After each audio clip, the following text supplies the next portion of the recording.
Okay, so I want to demonstrate lighting in Revit, and so I'm going to start with natural lighting, with sunlight, because that's obviously a really important light source, and for a lot of your views it may be the only light source. So it's really important we can set up the sun, and you can see here I've got the true north view open, and that should be a view that's already in your file. I'll show you really quickly though, you may not have a true north view, so you can always make one by duplicating the site view. When you right click on site and go to duplicate view, and then I'll just choose duplicate. And then in properties, you need to change the orientation option there to true north. And that makes it a true north view. So you can see here it's called site copy 1, but that is a true north view. I'm going to go to the one that's called true north, and you can see it's exactly the same. It's just a site plan with the orientation set to true north. And then notice I've drawn a couple of reference planes just to mark the direction of true north. So that's really important. You know which way true north is and that you've located that by drawing something. And then on the Manage tab, you can go to Position and then choose this option here, Rotate True North. And yep, I'm recording. So then you need to drag the base point onto the bottom end of that line you've drawn to mark true north, and then snap to the other end of that true north line, or arrow, and then bring it around so that it's vertical. So it's arbitrary, I suppose. The angle that you have there is going to depend on your particular angle for true north. So it's going to be different for everyone. But the important thing there is that it snaps to vertical, and so that's what I've got now. So I'm going to click, and then what you should see is that that arrow is pointing at 90 degrees or vertical, and it's rotated this view, so it's now pointing at true north. But if I go back to another plan, it should be still the same orientation. Right, so the purpose of that true north view is simply to set the angle for true north. And also, if you happen to need a site plan or something that's oriented to true north, you can use it for that as well. So now, if I go to a 3D view, so a camera view in other words, it's going to open up one that I've made previously. It's probably actually, this one's already set to use true north, but I'm going to go to sun settings there and just show you where that's set. So it will probably be on lighting at first. So, okay, so this is what it might look like when you first open up a camera view. And then again, when you go to sun settings, you'll see again it probably is on lighting to begin with, which means you just have an angle for the azimuth and the altitude, which is sometimes useful, but here I want to change to still, and that's going to pick up the true north angle. And then we've got the date and the time. Make sure you've got the location there set to Sydney. I'm assuming that's where you're all doing your projects. And then if you need to change it, you can just go here to the default city list if you have any problems, and then choose Sydney from the list there. And then it's really important that you can set the date and the time appropriately as well. So I'm going to click Apply, and you can see that with the date at, 25th of October, today, at 2 p.m, we're not going to get a lot of sun into this space.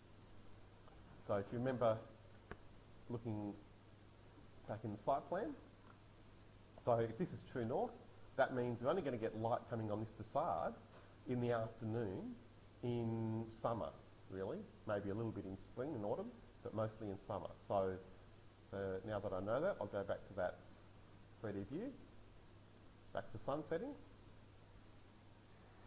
and then I'm going to change the time there to later in the afternoon, so I'll try 5 p.m, click Apply. Still not getting much sun, so I'm going to change the date and make it later in the year, so in December we'll get more sun later in the day and further to the west. So clicking Apply, oh, still not getting much, so I'm going to bring it around further, so 6 p.m, there we are. Okay, so at 6 p.m, I finally get some direct sunlight into this space. So 7 p.m, that's probably after sunset, so that's too far. So I'm going to change it then to 6:30. Just type that in. apply, and so I'm getting probably a bit hard to see, but I'm getting some sun across the front there. Try 6:45. Thought midsummer we should get sun. Yeah, so maybe we can go later. So sunset must be around 7. Yeah. Okay, so now I'm getting some light onto the column as well, which is a good thing. So I'll just do a quick render, and so it's on interior sun only. I'll just do it on draft, so you can see we've got some sunlight.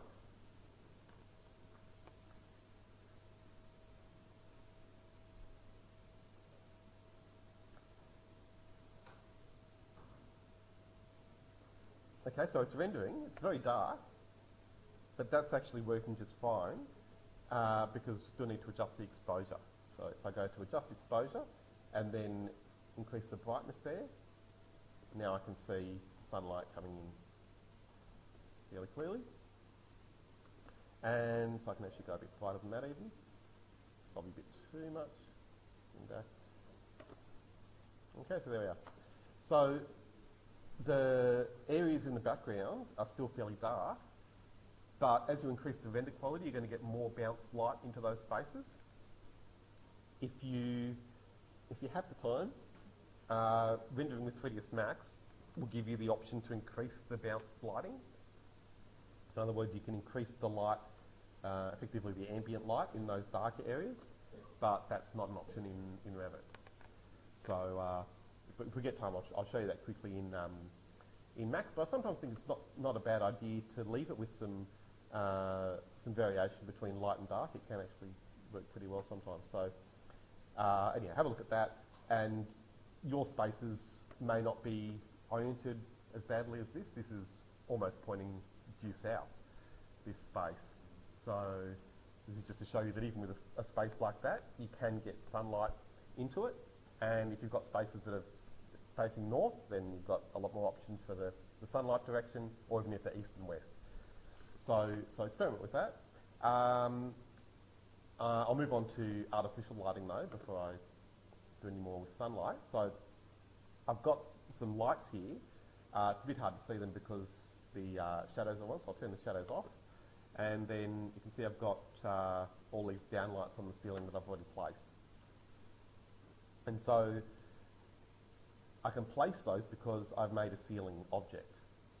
If you don't have ceilings, that means you can't use the ceiling hosted lights. And the majority are ceiling hosted, the majority of lights in Revit. So I'm just going to open up a ceiling plan. So using component, if you haven't placed a light from the library, it's just like any other family, low family, and then in the lighting folder, architectural internal, you have all those basic lights. So recess, can, and spot are two of the most useful. So I'll place the spot because I've already got the recess can. And I'm just going to put this over to one side so you can see it. Okay, so I've got already a lot of, you can see here, recess cans. This is one I've modified a little bit, and it's set up so that it glows. So just going back here. So zooming in there, you can see at the bottom of the light, there should be a disc of glass that sometimes doesn't read as a light. And so I've just edited the material of that to make it glow independently of the light.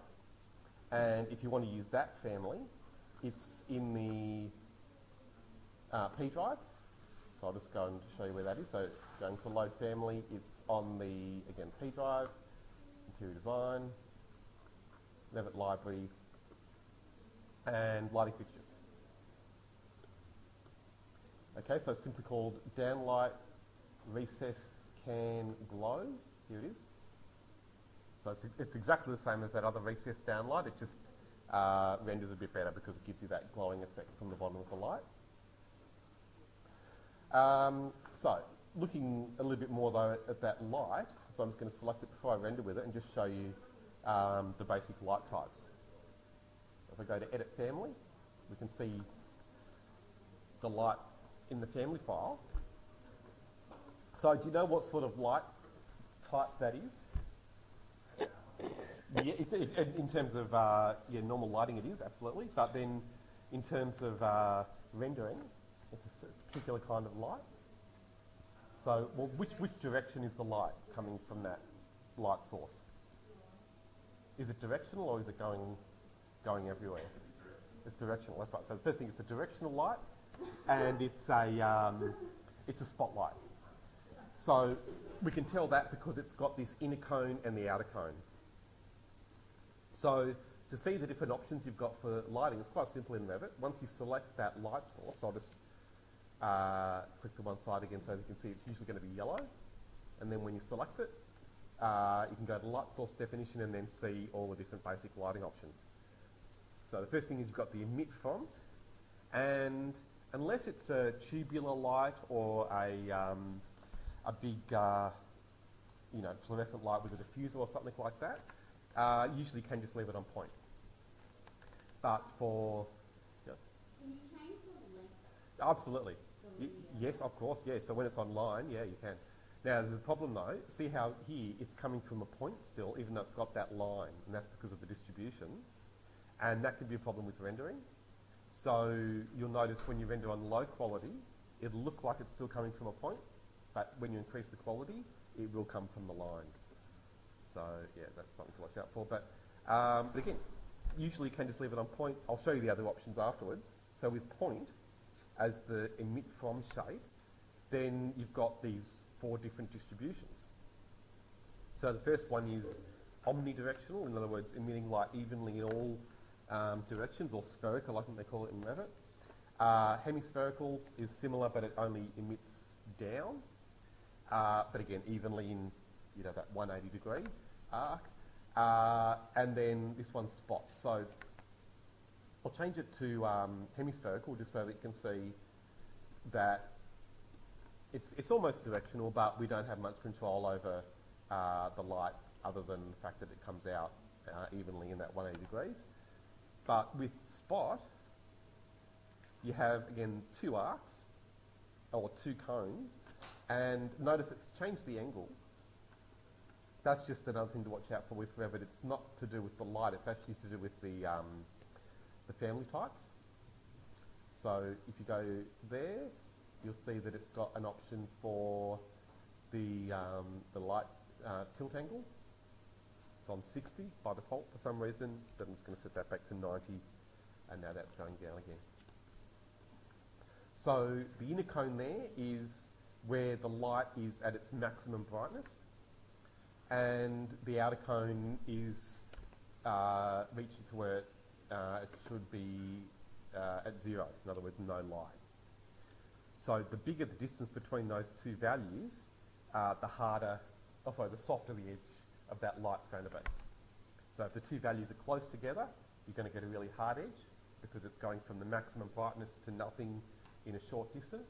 But if you've got a big distance, it's going from that maximum brightness to nothing gradually over that long distance. So, so I'm going to just close this file. I'm not going to change anything in there because now that you've seen those 2, especially those 2 cones, you'll see when you are in the project and you go to edit type, you've got these 2 values. If you scroll down, the spot field angle and the spot beam angle. So 90 and 30 are the values we've got now. I'm going to make them 40 and 39. So they're really close together. And so then if I render, and I'm just going to render with artificial only, all of those lights, they're all the same type of light, so they should have all changed. So all of those lights should give us a hard edge. So notice how we can see these obvious pools of light, or discs of light, which can be a nice effect if you want to really define those spotlights. Again, I'll just go and adjust the exposure to make that brighter. Okay, so that's all to do with the spot and the field angle. Sorry, the beam and the field angle. So again, going back to edit type, and I'll make those values further apart. So, so again, the spot beam angle I'll make 30, and then the field angle I'll make 80. Okay, so I'll just render again, and it's going to really soften the edges of those lights.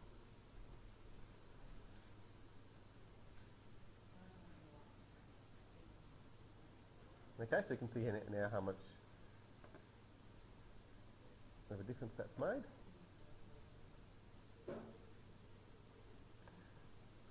Right, so then you've got just one last property before we get into the brightness and the other properties of the actual the light that's being emitted.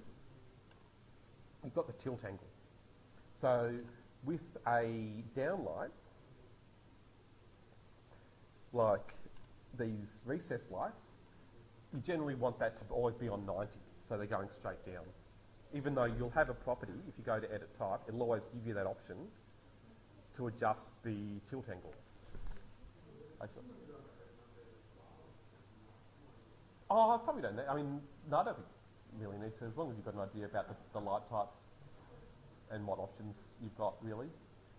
So, yeah, because there's only a few properties that you need to know about. So with that tilt angle, often you just need to know about it so that you can downlight recess can. Yeah. So I'm assuming you have done a bit with lighting before, because that's one that most of you should have used. So okay, so then this light here you can see is an adjustable spotlight which can be at different angles, and it's actually got some different types set up that are already tilted. So if you want to focus on a particular object, you can do that. So that's fairly self-explanatory, I think. I won't spend too long on that one, but make sure you know that you can change the tilt of spotlights. You can change the tilt of the cans. You can, but you shouldn't. Yeah. Unless you really need to. You might want to make a wall washer or something, but there are wall washer lights set up that'll... It's a downlight set up to go up against the wall. What's that light called? This one's the spot, so it's called downlight spot. So that's really good for focusing on an artwork or something. That can be really useful.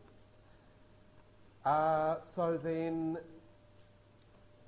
the light properties, though, that you need to look at will apply to any light for things like brightness. So I'm just going to go back to that recessed can light and just go over those two settings. So you've got, again, the intensity, which you can see there says initial intensity. And then above that, you've got light loss factor. So I've seen people click on that and see dimmer. So you've got all these options for dimmer. If you go to simple especially, it looks like it's a dimmer switch. And people I've seen try to adjust this to change their lighting brightness. So I'm going to recommend you just never touch that. It actually, it's an exponent, so it changes the physics of the light. And that's a huge problem. If you adjust that, it's going to make it really confusing. So just leave that one alone. And then below it, you'll see initial intensity. That is your brightness. So when you click there, notice this one's on wattage. And then we've got efficiency. So do you know how to set lighting units, or have you done anything about lighting units before? How brightness is measured in light? No, nothing? Okay. So when you're buying the light, what do you look for to work out the brightness? Yeah, often you will look at the wattage. But it's important that you realise that's actually the power consumption, not the brightness. And that's why they give you, on those new lights where they're low wattage, they'll give you an equivalent wattage for the older lights so you can compare them. But without the efficiency, there's no way of knowing with just the wattage how bright the light is. So, yeah, that's right, exactly. So instead, work in lumens. So if you go to luminous flux, then you've got the lumens there. And it's a single value. And so that's what you should be working with. Don't rely on watts. Instead, if you use lumens, then you can get an idea, what a good brightness is. And I usually start with around 1,000. It's not the average, but that's sort of a medium level light, maybe slightly dim, but that's that's all right. If you're going into the several thousand, you're generally too bright, even though there are lights that are 10,000, like a lot of outdoor stadium lights go into tens of thousands. But normally indoor lighting wouldn't be much more than a couple of thousand, and generally start around 1,000 and then go up or down from there. A lot of other interior lights will be less than 1,000, so that can give you a good benchmark. And another way of getting a handle on it is to look at the candelas. So below that you've got this luminous intensity, which you can see is in CD, which means candela. And candelas are essentially a candle. So this is the equivalent of 2,867 candles, this light, this single light. And so lumens are just a metric candela. Right, so again, it's a single unit, and it's good to maybe work with lumens, but again, have a look at candelas if you're not sure. So if I want to make these lights brighter, I could increase that to, let's say, 1,200. And then render again. So those are the main properties, the way the light's emitted, the brightness, which is that intensity. But then there's one other really important property that you might have noticed with lights that can be probably the most confusing in a way. So have you thought about the colour of different lights, how different lights have different colours? Yeah. And thought about how that's done? Because I know it's so Nick's gone because he was talking about pink lights and things like that. And so it's good to think about lighting in that way. So we're going to go back and select one of these lights and go to Edit Type. So again, I know I've been doing this quickly, but it's all down the bottom of the properties. You'll see all the lighting options there. And so below the initial intensity, you've got the initial colour. And it's pretty good with Revit actually. They give you a lot of different presets for standard lights. And if you've never worked with colour temperatures before, that's a really good way of getting used to it. So have you used any of these lights, halogen or... halogen basically are old factory lights, that's where I've seen them mostly. Incandescent, you would have seen those, that's your old light bulbs. Xenon is one of those really high temperature lights. Quartz is actually neutral. And then you've got the fluorescence. Fluorescence often thought of as a cool light, but they can be warm as well. There's a real range. So going through these different presets, you can see the colours that are higher, or the temperatures that are higher, tend to be closer to what you might see as white, going towards even blue. So I'll take it, let's go to custom. I'll take it right up to, let's say, 8,000. I think that's almost got a blue tone. And so that's called a cool light. So it might seem counterintuitive, but higher temperatures are cooler and lower temperatures are warmer. So if we go down to, say, metal halide, which is a warmish light, or even one of the warm fluorescents, there we go, 2940, that's pretty low, and it's really orange. So that's going to give you that warm temperature that you've been seeing when I render these, so it makes a huge difference to the look of the render.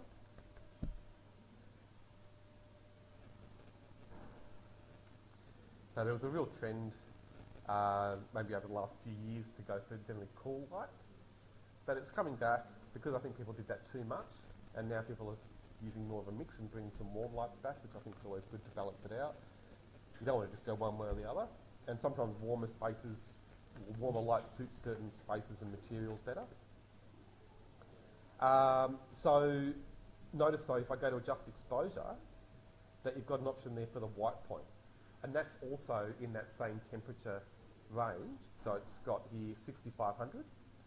And this is a correction. So if I drag that slider to the left, that's going to make the whole thing cool. But that's cheating in a way. So it's better to get the lighting colour from your light temperature and then just use this to fine tune it afterwards. So if I go back and again select that light, and I'll bring the temperature down to, bring the temperature up to make it cooler. Let's go to Xenon.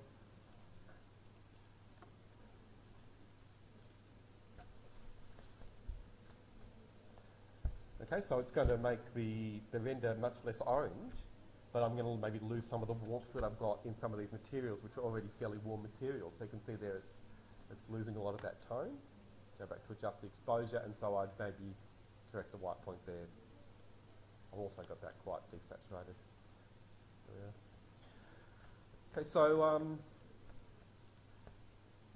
then the last thing I'll say about colour is where you need to know a little bit about the physics.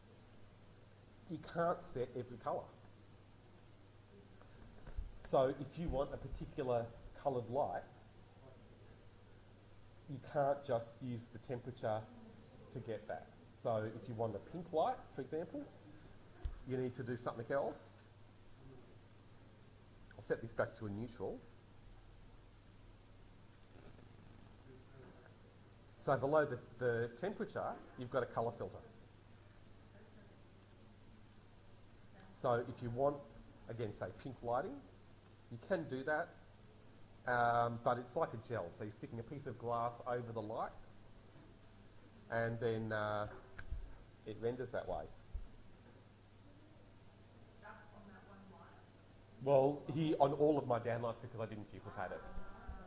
So that's gone all pink. If I wanted just one light, what would you do? Exactly, duplicate. That's right. Yeah. It can look pretty. Coloured lighting can be really effective, and it's a fairly simple thing to do. But you don't want to do it to everything, obviously, unless you're going for that look. So, yeah. So again, I'll go back and put that back to white, and then maybe we'll do just single light. But for nightclubs and bars, it can look great. So you'll still notice it, even though it's one light out of about 20. Now, it should still be noticeable. There we are. So that really stands out. And it can be really effective. And a really simple thing. So I know you're probably all struggling for time at the moment, but lighting design is one of those things where you can add a lot and get some really effective renders, often with pretty simple models, and make them look really good. Yeah, yeah. That's it. So again, if you've got the time to experiment with those options, it'll help you a lot. And so the final thing I'll say there is that doing the lights in real time in Revit can be very difficult. So that you see it in the viewport. So I'll show you quickly in 3ds Max. This is why people use programs like this for rendering and 3D generally. I'm going to make some lights, just so that you can see, because the lights that you use in Revit actually began life as 3ds Max lights. So here's a 3ds Max light that I've made. I'm just going to change the view there so that it's showing the lighting in real time. And so I'll just change to, just go to Spotlight actually.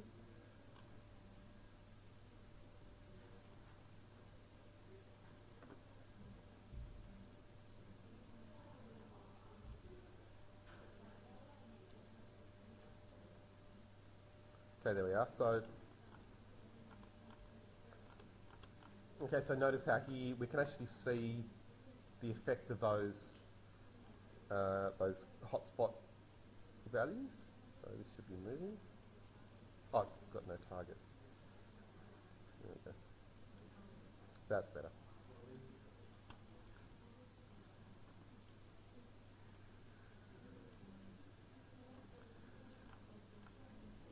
Okay, so then again, so that makes it maybe a little bit clearer when you're thinking about those spotlights. But then also you've got those shapes. So with again with Revit, you have to use a bit more trial and error. But there you can see I've got a line as the emit from shape. and rectangle, just like Revit, but you also get sphere and cylinder, which aren't options in Revit.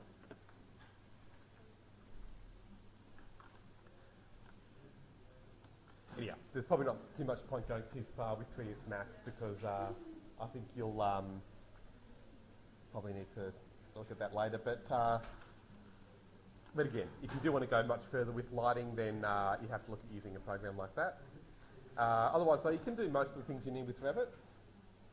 And then the final thing I'll say there is that if you're going to do animation with Lumion, the Revit lights won't come through into Lumion. With Lumion, you don't really do you need lighting? No, you can do flat lighting. So there are lights in Lumion as well, but they're different types of lights to what you've got in Revit. So you don't really... No, Lumion will do its own ambient lighting, and you can just render with that, or do animation with that. But if you get time, there are lights in Lumion that look amazing, but you have to add them again. With that mini walkthrough with you, Yeah? how that's like a plastic render. Yeah. It's going to look like that, or it'll Yes. look like that. No, it'll look like what you had with Lumion. Yeah. Sure. Nice.